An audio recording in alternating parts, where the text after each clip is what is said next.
সুপ্রিয় শিক্ষার্থীবৃন্দ, তোমাদেরকে অনলাইন ক্লাসে আজকের মতো স্বাগত জানাচ্ছি।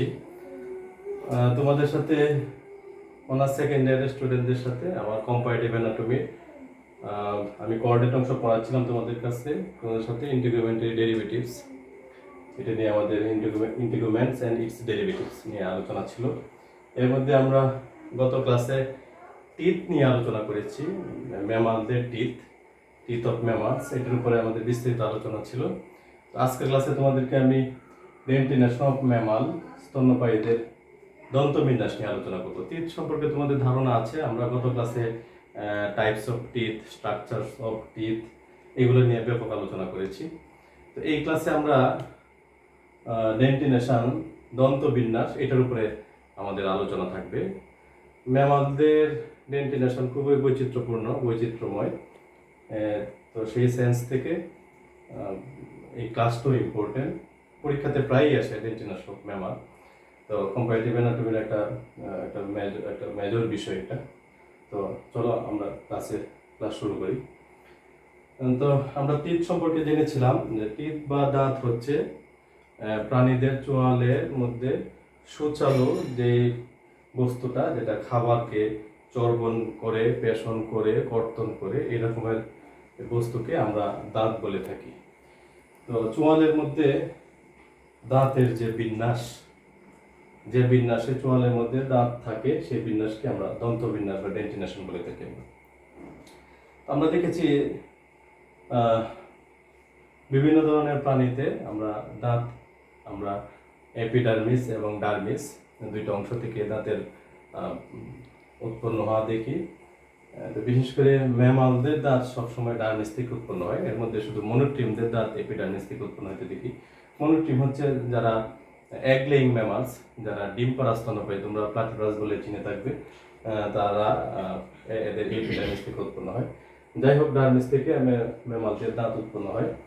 তো ডেন্টিনেশন অফ ম্যামালস, বিশেষ করে দাঁত প্রতিস্থাপনের উপর ভিত্তি করে ডেন্টিনেশনকে, দন্তবিন্যাসকে আমরা 3 ভাগে ভাগ করি। তো 3টা ভাগ হচ্ছে, 3 ধরন হচ্ছে। প্রথম যে ধরন, এটাকে আমরা বলি হচ্ছে মনোফায়োডন।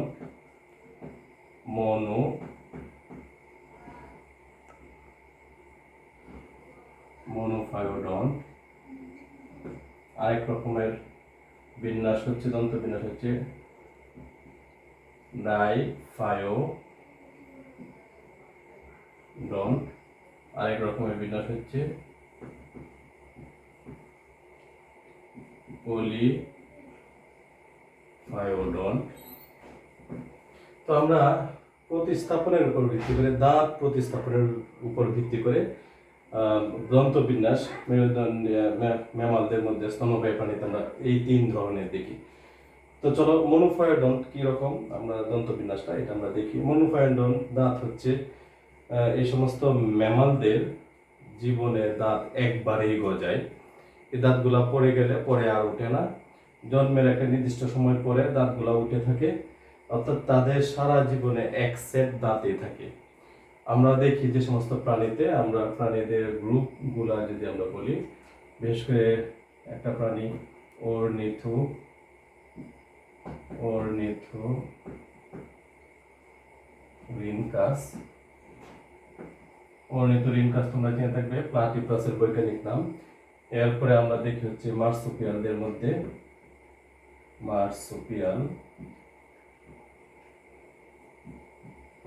মার্সুপিয়ালসদের মধ্যে আমরা দেখি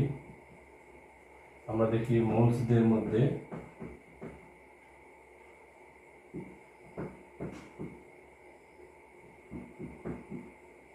সাইলেন্টজিয়ান্সদের মধ্যে আমরা দেখি মোলস, সাইলেন্টজিয়ান্স, এদের মধ্যে আমরা দেখি। মার্সুপিয়ালস হচ্ছে যাদের মার্সুপিয়াম আছে, ক্যাঙ্গারুর সদৃশ প্রাণীগুলা যারা, এরা হচ্ছে মার্সুপিয়াল। এদেরও এক সেট দাঁত গজায়। মোলস চুচু জাতীয়, চিকা চুচু এরকমের প্রাণী, এদেরও জীবনে এক সেট দাঁত গজায়। সাইলেন্টজিয়ান্স হচ্ছে অ্যাকোয়াটিক ম্যামাল, এক ধরনের অ্যাকোয়াটিক ম্যামাল। সব অ্যাকোয়াটিক ম্যামাল না, ডুগং জাতীয় যারা, এদের আমরা দেখি হচ্ছে এক সেট দাঁত গজাইতে দেখি আমরা। চলো ডাইফায়োডন দন্তবিন্যাসের মধ্যে চলো। ডাইফায়োডন আমরা দেখি তাদের মধ্যে যে সমস্ত ম্যামালদের সারা জীবনে 2 সেট দাঁত গজায়, প্রথম এক সেট দাঁত গজাবে, এই দাঁতগুলা পড়ে যাবে, পরবর্তীতে আরেক সেট দাঁত গজাবে, পরের দাঁতগুলা স্থায়ীভাবে গজায়, এই দাঁতগুলা পরবর্তীতে পড়লে আর ওঠে না। এই রকমের দন্তবিন্যাস যে সমস্ত ম্যামালদের মধ্যে দেখবো, এই দন্তবিন্যাসকে আমরা বলি ডাইফায়োডন্ট। তো আমরা দেখি এক্সের দাঁত প্রথমে গজায় জন্মের নির্দিষ্ট সময় পরে। এই এক্সের দাঁতগুলাকে আমরা প্রথম যে সেট দাঁত, এটাকে মিল্ক টিথ বলা হয়, এদেরকে ডেসিডাসও বলা হয়। ডেসিডাস টিথ বা মিল্ক টিথ।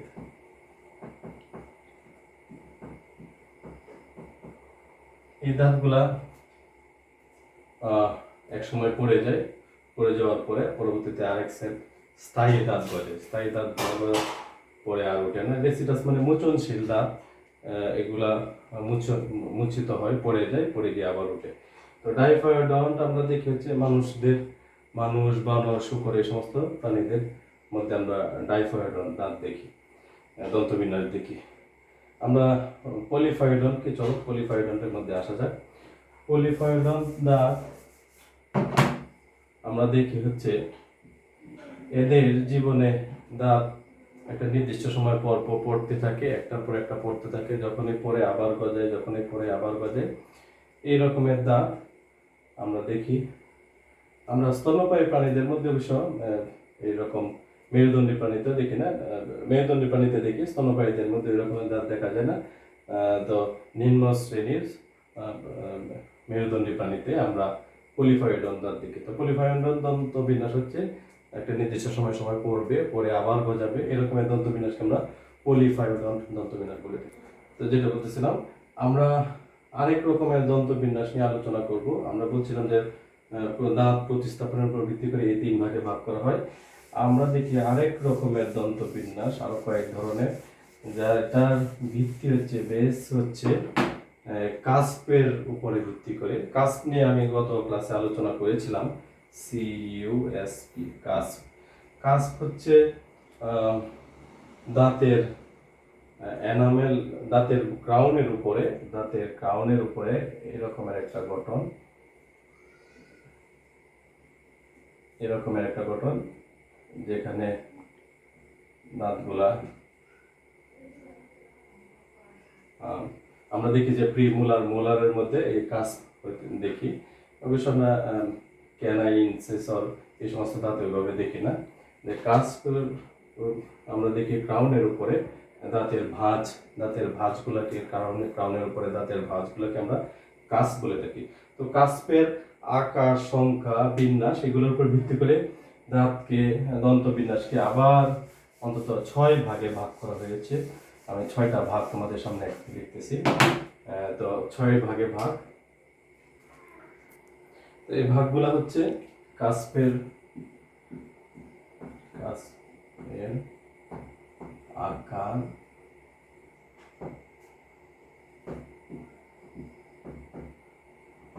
সংখ্যা ও বিন্যাস।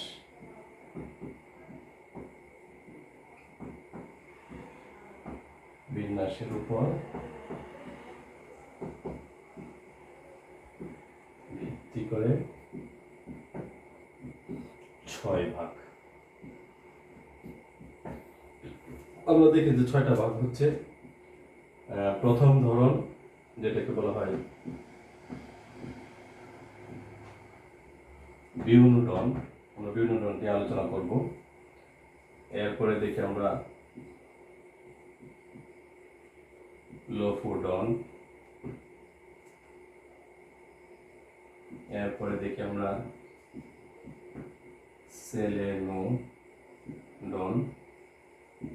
সেলেনোডন্টের অবশ্য আরো 2টা ভাগ রয়েছে, আমি পরে আলোচনা করতেছি। আমরা দেখি ট্রাইকোডন, আমরা দেখি ট্রাইবার কিউলেট। আরেক ধরনের রয়েছে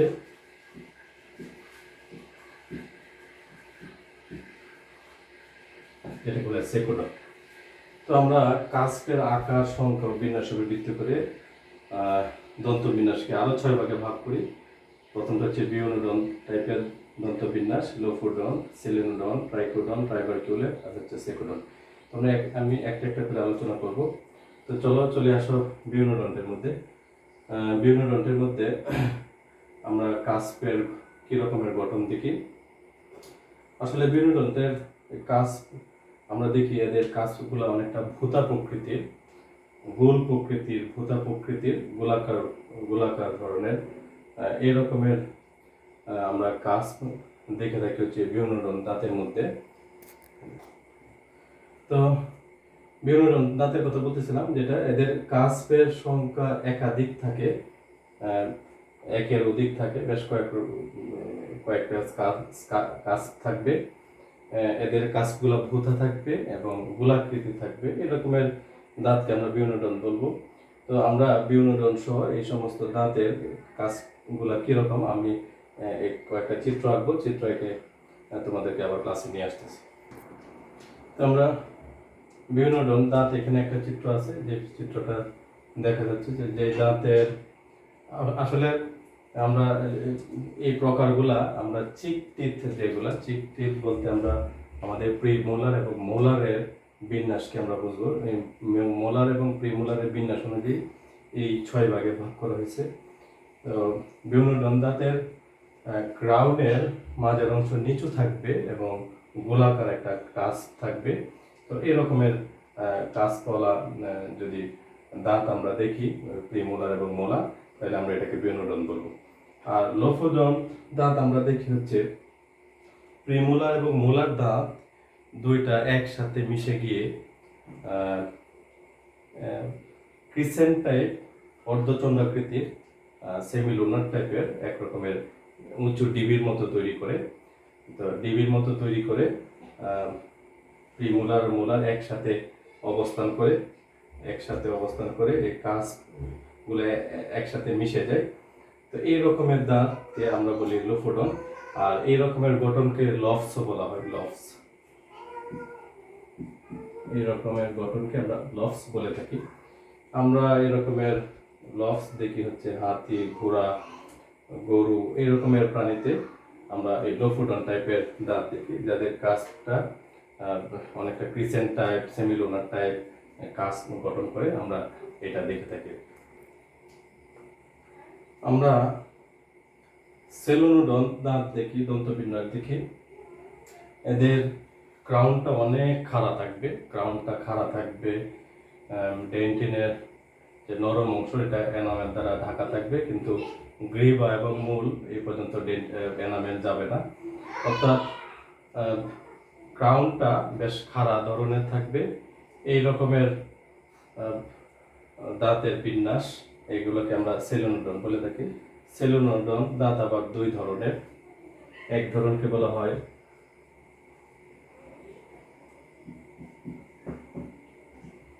হিপসোডন, আরেক ধরনকে বলা হয়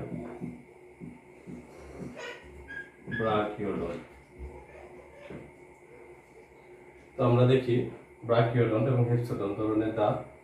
হিপসোডন দাঁত, এটা এক ধরনের হিপসোডন দাঁত।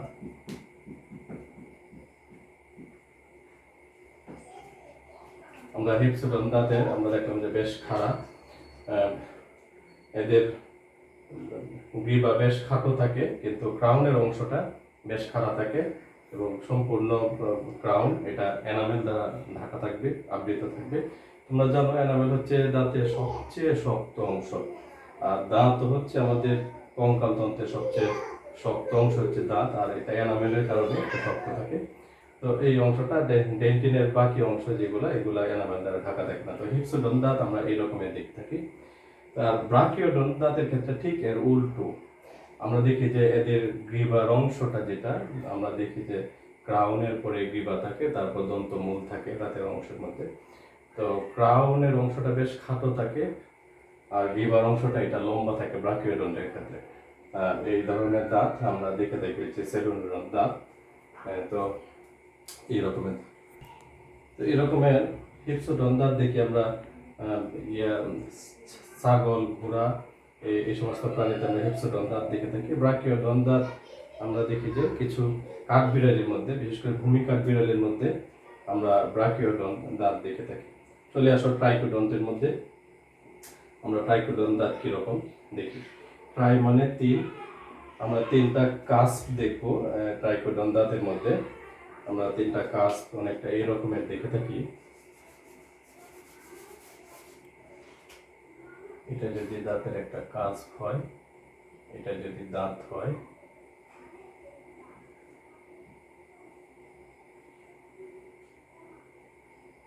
আমরা দেখবো যে এখানে 3টা কাস্প গঠন করে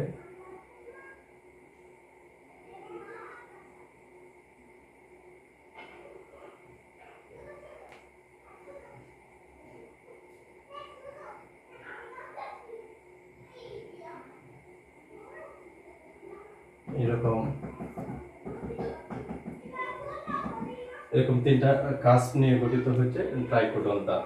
তো ট্রাইকোডন দাঁতে আমরা এরকম 3টা কাস্প দেখে থাকি। তো ট্রাইকোডন দাঁত দেখতে পাই আমরা। তো ট্রাইকোডন দাঁত আমরা দেখি হচ্ছে মেসোজোয়িক যুগের স্তন্যপায়ী প্রাণীদের মধ্যে এরকমের ট্রাইকোডন দাঁত দেখা যেত। তো বর্তমানে তো এরকমের স্তন্যপায়ী নাই। তো দাঁতের বিন্যাসটা আমাদের ধারণার মধ্যে থাকুক। আমরা ট্রাইবারকিউলের দাঁত দেখি। এখানেও 3টা কাস্প থাকে। 3টা কাস্পের গঠনটা একটু ভিন্ন রকম। আমি একটা চিত্র আঁকতেছি। ট্রাইবারকিউলের দাঁত আমরা দেখি। ট্রাইবারকিউলের দাঁত 3টা কাস্প মিলিত হয়ে ত্রিভুজের মতো গঠন সৃষ্টি করে। এরকমের 3টা কাস্প ত্রিভুজের মতো গঠন সৃষ্টি করে। এই ধরনের দন্তবিন্যাসকে আমরা ট্রাইবারকিউলের বলে থাকি। ট্রাইবারকিউলের আমরা স্তন্যপ্রায়ী প্রাণী, যে সমস্ত স্তন্যপ্রায়ী প্রাণী বিলুপ্ত হয়ে গেছে, জীবাশ্মের মধ্যে পাওয়া গিয়েছে, এরকমের স্তন্যপ্রায়ী প্রাণী যারা জীবাশ্ম হয়ে গিয়েছে, জীবাশ্ম হিসেবে আছে, এরকমের অনেক আগে স্তন্যপ্রায়ী প্রাণীতে আমরা টিউবারকুলেট দেখি। তো লাস্টে আরেক ধরনের দন্তবিন্যাস হয়েছে, যেটাকে আমরা বলি হচ্ছে সেকোডন। সেকোডন দাঁত আমরা দেখি 6 নাম্বার।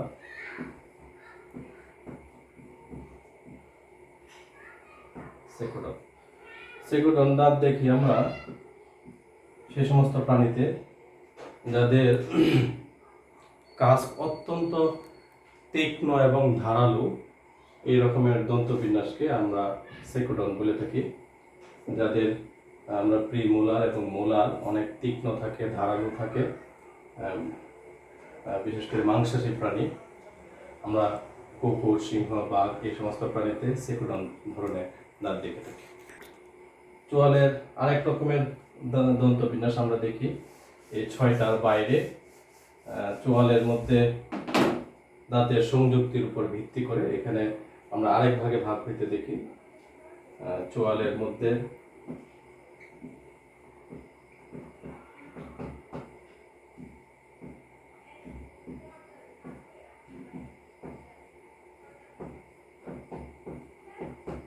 দাঁতের সংযুক্তি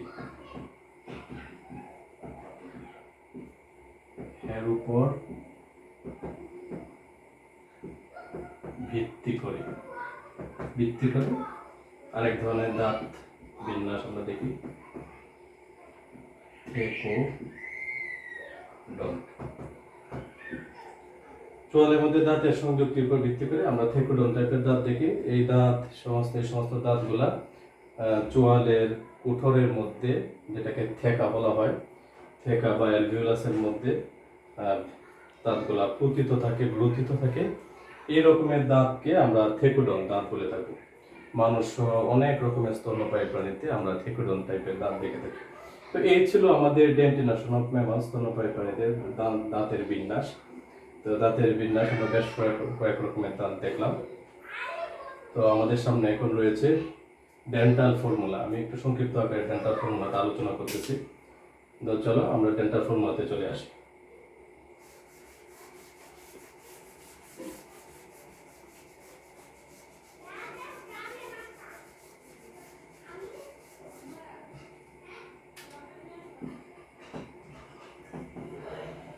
ডেন্টাল ফর্মুলা বা দন্ত সংকেত।